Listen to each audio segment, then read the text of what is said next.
Bonjour à toutes et à tous et bienvenue dans le journal de minuit à 14h, l'émission qui est belle et bien comme telle.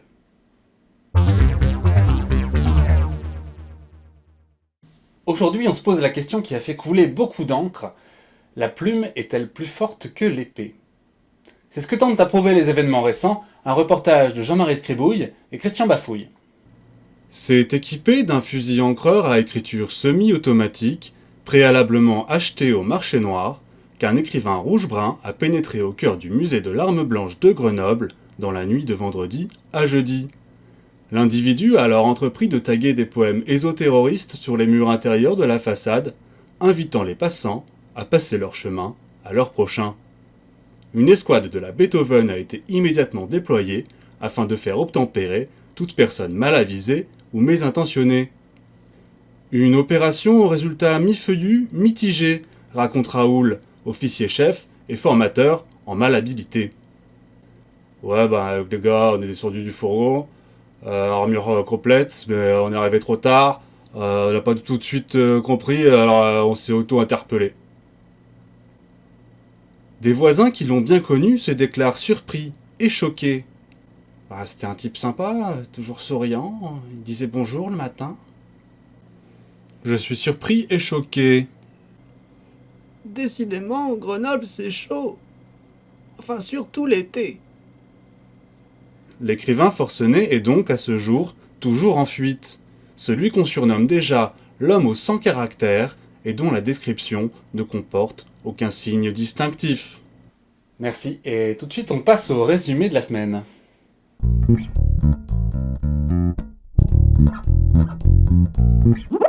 Cette semaine, une semaine composée de 7 jours, lundi, mardi, mercredi, etc. jusqu'à dimanche. Merci Jean-Jacques. Tout de suite, l'information continue.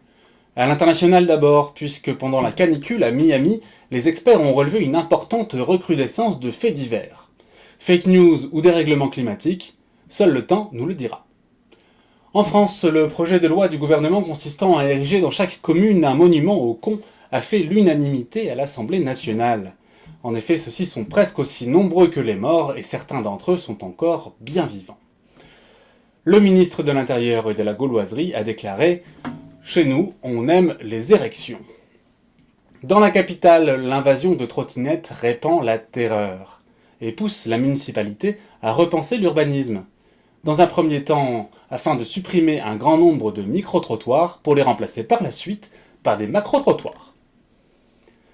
Et en ces temps difficiles pour tous, l'association d'entraide de la noblesse française vole au secours de ses membres en organisant des soupes impopulaires. Le gouvernement a souhaité réagir de manière forte et rapide en défiscalisant bisques de homard et mouillettes au beurre de truffe blanche. Politique toujours, il faut détruire Carthage. C'est la proposition de loi d'un sénateur qui fait polémique et sera débattue aujourd'hui à l'Assemblée nationale. Un député qui s'était endormi pendant la session de questions au gouvernement a déclaré « J'ai passé un bon moment ». Et météo maintenant, les temps sont durs. Quelques informations locales pour finir, la cathédrale Saint-Stupre située à Mantes-la-Jolie se dote aujourd'hui d'un nouveau vitrail représentant l'Immaculée Conception. Un premier pas peut-être de la chrétienté dans l'acceptation de la fécondation in vitro. Et enfin, le grand concours de circonstances organisé traditionnellement par la ville de Gravante se déroulera cette année atténuante. Voilà, c'est tout pour l'info. C'est maintenant l'heure de sortir le grand jeu.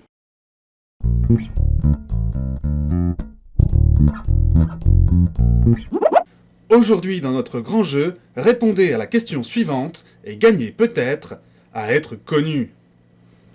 Top, je suis né le 12 août 1949 à Paris, je suis un animateur de radio et de télévision ainsi qu'un auteur-compositeur-interprète français. Je suis notamment connu pour avoir été le présentateur du jeu télévisé Question pour un champion sur France 3 du 7 novembre 1988 jusqu'au 20 février 2016, mais également pour être le compositeur de deux grands succès du chanteur Albert Léonard, Pour le plaisir en 1981 et Amoureux fou chanté en duo avec Julie Pétry en 1983. Je suis...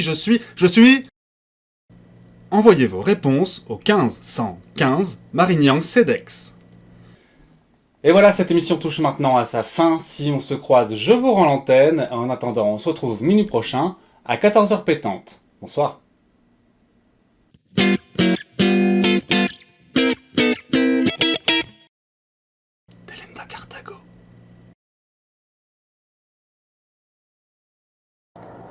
Please mind the gap between the plane and the planet.